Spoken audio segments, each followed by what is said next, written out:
Assalamualaikum warahmatullahi wabarakatuh. Selamat pagi kawan Eva. Kembali lagi bersama saya Dewi Chandari di podcast Eva UB, yang pada hari ini sudah hadir tamu istimewa.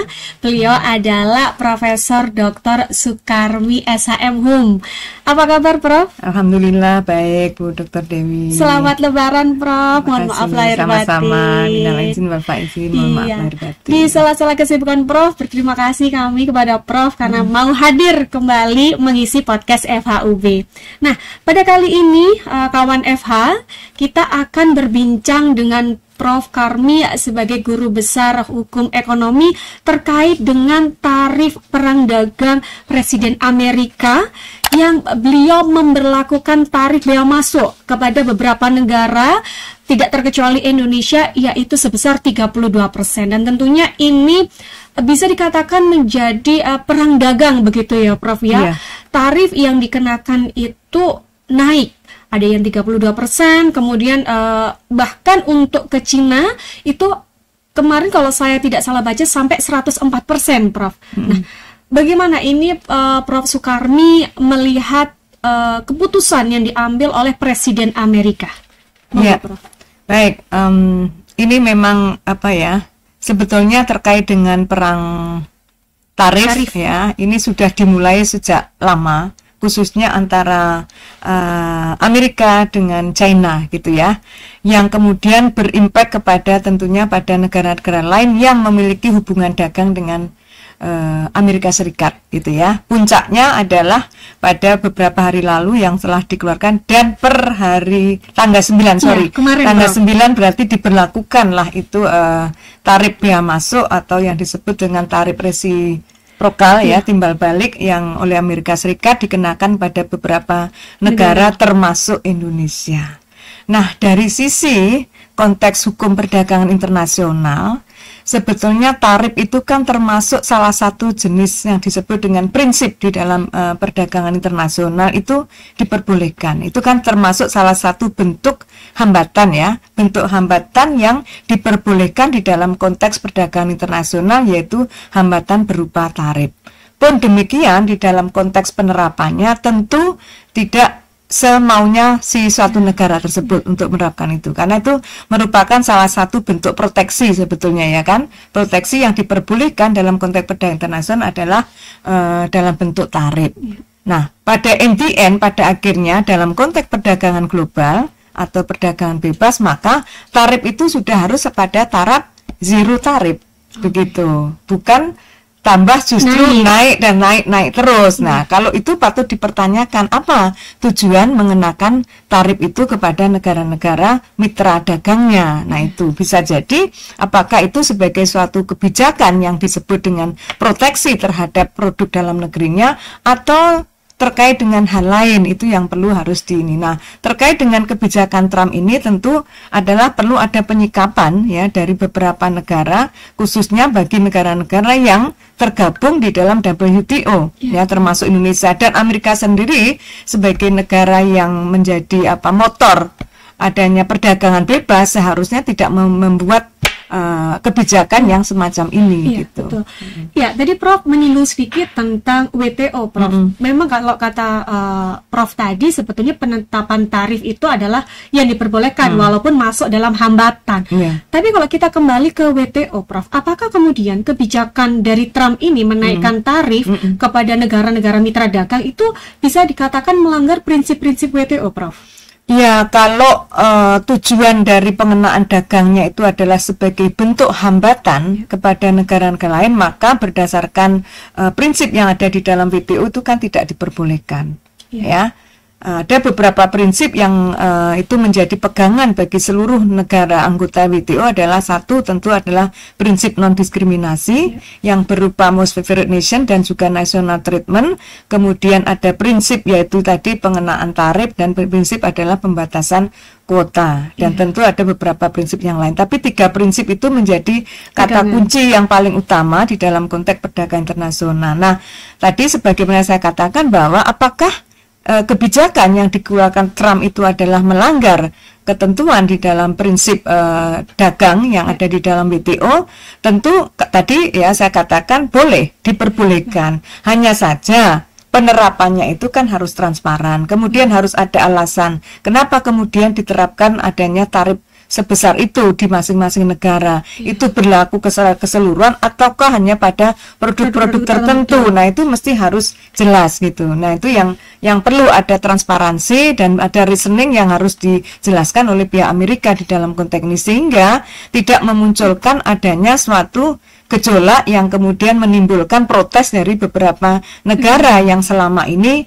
mungkin ya, yang sudah terjadi memang perang dagang antara Cina dengan Amerika kan sudah berlangsung cukup lama. Mereka saling membalas dengan cara itu. Nah, itulah yang kita sebut sebagai suatu tindakan yang sebetulnya tidak wise di dalam konteks hubungan dagang secara global begitu. Iya, karena ada balas-membalas balas-membalas sehingga tidak stabil, menimbulkan perekonomian yang tidak stabil. Kemudian jika dilihat dari kacamata hukum internasional, Prof, apakah kemudian perang tarif ini itu yang tadi Prof katakan bisa jadi sebagai proteksi ekonomi, itu diperbolehkan dalam konteks hukum internasional? Iya. Proteksi diperbolehkan tentu dengan ada reasoning tadi di pasal 19 gitu ya, pasal 19 GATT 1994 itu kan ada ketentuan, ada klausul pengecualian begitu ya, diperbolehkan suatu negara untuk membuat sebuah proteksi terhadap negaranya termasuk produknya dalam negerinya sepanjang ada reasoning alasan, misalnya apakah dalam rangka memang produknya itu produk masih advance industri maka perlu ada proteksi, atau dia dalam konteks melindungi lingkungan, melindungi sanitari, kemudian melindungi kesehatan dan seterusnya. Nah, itu mesti harus ada reasoning itu. Kalau itu diperbolehkan, di luar itu maka itu termasuk masuk itu adalah semacam yang disebut dengan hambatan. Nah, bisa jadi nanti munculnya adalah sebagai satu bentuk yang kita sebut sebagai proteksi terselubung. Oh, baik. Nah, itu. Menarik nih, Prof. Saya juga baru dengar dari Prof terkait dengan proteksi terselubung. Maknanya apa nih, Prof? Iya, proteksi terselubung itu kan dia ingin melindungi produk dalam negeri, tapi dengan alasan dia menggunakan tarif semacam itu. Nah, sebetulnya tadi kan prinsip tarif itu adalah sebagai satu bentuk proteksi yang sifatnya sementara. Kedepannya mereka harus zero tarif begitu. Baik. Jadi memang harus dijelaskan kemudian penetapan kita, kalau kita lihat juga masing-masing negara ada 60 negara itu dikenakan tarif yang berbeda-beda. Ini juga kalau saya baca di beberapa berita terakhir ini menimbulkan gejolak, ada yang 32, bahkan Singapura kalau tidak salah hanya 17%. Nah, ini kenapa? Itu memang harus dijelaskan.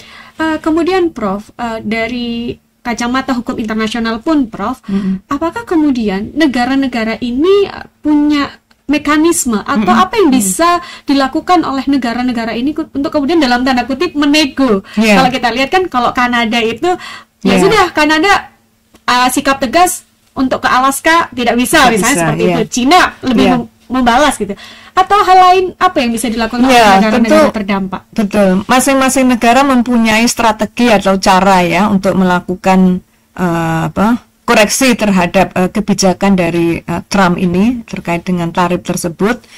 Nah, tentu sangat bergantung kepada politik dagang yang ada di masing-masing negara. Ya, ada yang melakukan proses negosiasi gitu ya. Ada juga yang membalas ya, seperti Cina, karena Cina kekuatan ekonominya kan setara lah dengan Amerika. Dia tidak peduli amat dengan perilaku yang dilakukan Amerika. Dia mau apapun dia siap untuk melakukan tandingan atau membalas. Ada yang retaliasi, ada yang dengan cara negosiasi. Nah, kalau di dalam konteks hukum perdagangan internasional sebetulnya ada forum yang bisa digunakan oleh negara-negara di samping tentunya dengan pola-pola negosiasi itu yang sangat soft kan. Kalau negosiasi sangat soft seperti yang dilakukan Vietnam, tapi negosiasi pun juga belum tentu menghasilkan kesepakatan yang begitu menimbulkan win-win solution di antara dua negara ataupun beberapa negara yang ada. Contoh, Vietnam kan sudah terang-terangan tidak digubris oleh Amerika kan, ditolak negosiasinya. Nah, ini Indonesia mengirim wakilnya untuk melakukan negosiasi. Ya, mudah-mudahan bisa berhasil. Ada jawaban dan itu ya. Nah, sebetulnya yang bisa dilakukan adalah kita melakukan negosiasi, tetapi justru negosiasi yang bisa dilakukan tentu harus secara bersama-sama. Misalnya ya di antara negara ASEAN bersatu untuk melakukan negosiasi, itu akan membuat kekuatan. Atau antara Indonesia dengan beberapa negara lain, misalnya dengan Uni Eropa atau negara yang bergabung di dalam komunitas zona trade area itu yang bisa zona dagang itu bisa membuat kekuatan. Tapi kalau sendiri-sendiri tanpa kita memiliki kekuatan yang bisa meluluhkan Amerika, ya, maka itu kok saya menjadi pesimis begitu. Nah, jalur yang kedua seharusnya kalau tadi kita berbicara dalam forum WTO, maka sebetulnya ada forumnya. Ya, forumnya apa ya? Kita ajukan coba pada kekuatan secara bersama-sama lagi adalah gugatan misalnya ke DSB, Dispute Settlement Body, terkait dengan proses pengenaan. Bisa jadi pengenaan ininya kan menjadi diskriminasi kan, tarif yang berbeda-beda dinilai diskriminasi. Kenapa ada beberapa negara yang mendapatkan tarif kecil, ada yang besar. Padahal ini punya impact, semuanya adalah begitu ada pengenaan tarif, berarti kan ada hambatan masuk sebetulnya terhadap produk barang atau jasa ke negara tujuan. Yaitu dalam konteks ini adalah Amerika. Ada beberapa negara yang sudah mencoba untuk melaporkan atau memajukan gugatan ke WTO, ya mudah-mudahan itu nanti ada titik terang gitu ya. Tapi sebagian besar negara kan melakukan proses negosiasi ini yang sedang berjalan. Nah, sementara ini sudah berlaku di tanggal 9 April ini. Nah, kita tidak tahu nanti hasilnya seperti apa. Nah, tentu di luar itu tentu ini akan menjadi koreksi sebetulnya bagi negara termasuk Indonesia adalah bagaimana kita bisa menjadi negara yang memiliki kekuatan sendiri ya di dalam rangka untuk memperkuat produk-produk kita untuk bisa bersaing secara internasional. Dan tentu itu kan memberi peluang bagi kita untuk mencari alternatif partner lainnya di luar Amerika seharusnya gitu. Ini semoga juga ini pemerintah mendengar ya Prof podcast ini, bahwa sebetulnya ada beberapa langkah yang Prof nilai berpotensi berhasil. Artinya kalau memang akan ada negosiasi, ayolah kita mengajak negara-negara yang mungkin juga dikenakan tarif oleh Presiden Trump agar kemudian kita punya kekuatan untuk bisa bernegosiasi. Baik Prof, kalau tadi Prof sudah memberikan pandangan Prof terkait dengan kacamata hukum internasional, kemudian bagaimana peluangnya ketika kita masuk menggunakan jalur-jalur hukum internasional. Kalau kita melihat ke dalam negara kita sendiri, Prof, dan ini kan sudah terjadi tanggal 9 kemarin sudah dirilis, sudah diberlakukan.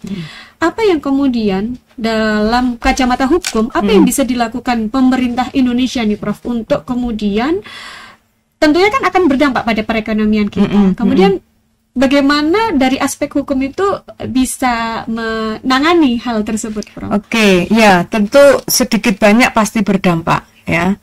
Bagi Indonesia, kenapa memang banyak produk-produk kita yang bisa diekspor ke Amerika ya, terutama produk-produk yang justru itu adalah padat karya ya, seperti alas kaki, kemudian elektronik, kemudian dari perikanan dan garment ya, tekstil itu kan padat karya semua. Nah, ini kalau kemudian Indonesia tidak mengambil langkah atau sikap atau strategi yang bisa untuk menutup itu, maka akan menjadi dampaknya kepada Indonesia ya, bisa jadi PHK dan macam-macamnya ya. Tapi mudah-mudahan tidak sampai ke sana. Sepanjang kita segera melakukan proses untuk melakukan reengineering terhadap kebijakan terhadap perdagangan kita gitu ya. Nah, apa yang harus dilakukan dalam konteks hukum kita ya? Kita sebetulnya kan secara instrumen hukumnya kan kita sudah memiliki ya, ada undang-undang perdagangan ya, yang di situ sudah ada, kemudian ekspor impor macam-macamnya sudah ada, dan kita juga menjadi bagian dalam WTO. Tentunya secara perangkat hukum sebetulnya kita tidak ada kekurangan dalam konteks ini. Nah, di luar itu tentu yang harus ada pembenahan adalah ini menjadi momentum bagi Indonesia untuk melakukan pembenahan terhadap industri dalam negeri kita. Di mana Presiden Prabowo kan memiliki program untuk kita berswasembada ya, berswasembada dalam segala hal termasuk industri. Nah, tentunya kekuatan itu kita harus manfaatkan Nah, ini menjadi momentum bagi Indonesia untuk bisa berbenah diri. Bagaimana kita bisa memperkuat industri dalam negeri kita. Kalau toh kita ekspor, maka yang kita ekspor itu adalah memang produk yang bisa memiliki nilai tambah. Misalnya karet. Kita ini kan memiliki kekuatan besar ya. Karet yang kita ekspor ke Amerika itu kan dalam bentuk mentah. Tapi bagaimana kemudian ekspornya kemudian sudah dalam bentuk barang setengah jadi atau barang jadi, itu jauh lebih memiliki added value yang sangat tinggi bagi Indonesia, termasuk produk-produk yang lainnya tentunya. Gitu. Baik, berarti bisa dibilang sebetulnya dari segi perangkat hukum, kalau kita ingin memiliki bargaining power begitu Prof ya, ke luar negeri kita juga sudah cukup memiliki perangkat hukum yang mumpuni, kemudian ke dalam pun juga sudah cukup menurut Prof, tapi lebih kepada perbaikan industri itu sendiri Prof ya, bagaimana kemudian pemerintah Indonesia bisa mengembangkan produk-produk dalam negeri sehingga ketika itu memang diekspor nantinya benar-benar bisa bersaing begitu. Ya, memang salah satu kunci di dalam konteks kita bisa bersaing itu salah satunya adalah kita harus bisa berperilaku efisien. Baik. Nah, itu jadi kunci adanya persaingan adalah adanya efisiensi. Siapa yang bisa efisiensi di dalam memproduksi barang baik jasa maupun barang, maka dia akan bisa menguasai pasar. Tanpa adanya efisiensi itu, nah, efisiensinya apa ya, macam-macam, termasuk juga misalnya dalam konteks perizinan di kita, apakah kita sudah efisien atau belum gitu ya, ataukah dalam konteks misalnya di dalam rantai pasoknya kita terlalu panjang, itu juga high cost economics, menjadi tidak efisien sehingga akan menghasilkan produk barang dan jasa yang kurang bisa bersaing baik di dalam lokal maupun di dalam internasional. Apalagi di kita ini bicaranya kan persaingan global, maka kunci utamanya harus bisa efisien begitu. Ya, betul, proses sepakat juga bahwa sebetulnya ini juga sebagai momen bahwa kemudian kita mereview lagi apakah perizinan mungkin pajak mungkin itu jangan sampai itu menjadi kendala sehingga mungkin investor susah untuk masuk ke Indonesia. Betul. Baik, terakhir Prof, ketika saya membaca beberapa berita Prof, ini bisa menjadi peluang sendiri sebetulnya bagi Indonesia kemudian untuk bisa memasarkan produk-produknya itu tidak hanya ke Amerika, tapi juga ke negara-negara lain. Karena kan Amerika mematok tarif yang cukup besar begitu. Apakah Prof juga sependapat tentang hal itu? Saya setuju. Itu yang terjadi diversifikasi ya, perluasan tujuan ekspor. Ya, tidak hanya ke Amerika. Tentu ini adalah pekerjaan berat bagi Indonesia untuk bisa mencari mitra lain. Ya, apakah ke Eropa ataukah sama-sama ke Cina atau ke negara-negara lain yang memang memiliki paling tidak peluang dan kedekatan dengan Indonesia, itu menjadi peluang bagi Indonesia untuk bisa memasarkan produknya ke sana. Nah, itu tampaknya itu yang juga menjadi salah satu kebijakan yang akan diambil oleh pemerintah Indonesia, dan tentu kita harus dukung itu. Jadi itu dalam rangka untuk mendiversifikasi tujuan dari ekspor kita gitu. Baik. Ya. Baik, menarik sekali Prof atas diskusi singkatnya ini. Memang menarik. Saya izin langsung menghubungi Prof untuk membahas hal ini, dan alhamdulillah saya tercerahkan bahwa sebetulnya kebijakan penetapan tarif ini tidak selalu buruk karena masih ada peluang-peluang lain yang bisa Indonesia lakukan. Terima kasih Prof Sukarmi atas waktunya. Terima kasih sudah berbagi kepada kawan Eva, dan jangan lupa untuk kawan Eva terus saksikan dan dukung podcast FHUB di channel YouTube FHUB. Terima kasih, sampai jumpa kembali. Assalamualaikum warahmatullahi wabarakatuh.